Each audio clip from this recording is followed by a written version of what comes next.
Now I'm going to ask the very first inaugural question of our new community, called the question.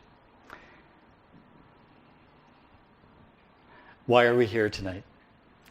I think that many of you are here, to be honest, because you already know one of the hosts, and because you want to be supportive and encouraging. So I really want to thank you for that, because we all know at the core of every special community is the gift of encouragement.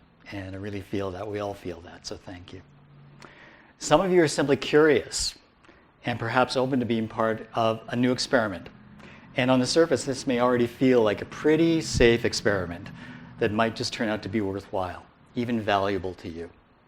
Because after all, our lives are too crowded and too complicated already.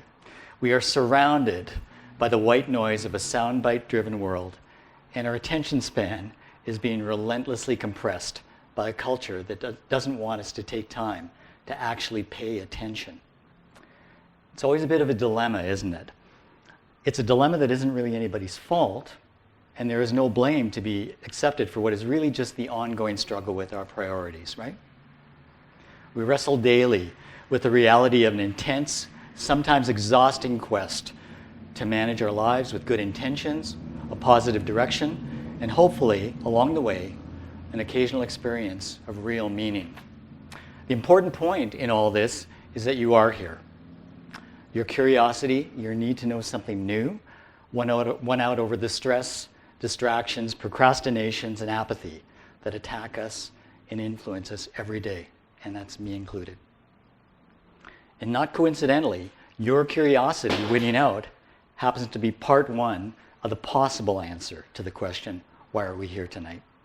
The reason I say that your curiosity is an important part of the possible answer is that I've learned through my own experiences of community that this mild, harmless, vaccine form of curiosity that we generally allow to share with each other is often just a very thin shell that covers a deep, intense desire to understand what might really be true about ourselves, about the world around us, about the universe beyond us, and even about what might be possible beyond that. The peeling back of our passive shell of curiosity can result in the exposure of a very active, very intense desire to understand things. And it can be personally very uncomfortable and even make us feel a little bit awkward with each other. Anyone who's had young children, some of us have, or can remember being a young children, must remember the importance of the word why in a child's not so passive search for truth. I sometimes wonder where that important, very frustrating word started to lose its luster compared to the other practical words like who, what, where, and how. But as adults, if we allow this unpeeling of the comfortable shell to happen, even encourage it to happen, it can be, even in itself, a revelation.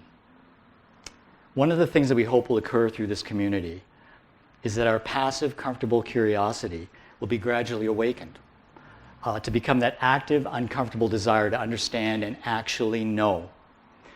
So that's part one of the possible answer to the question, why are we here tonight? It's your curiosity, whether it be passive right now or something else completely.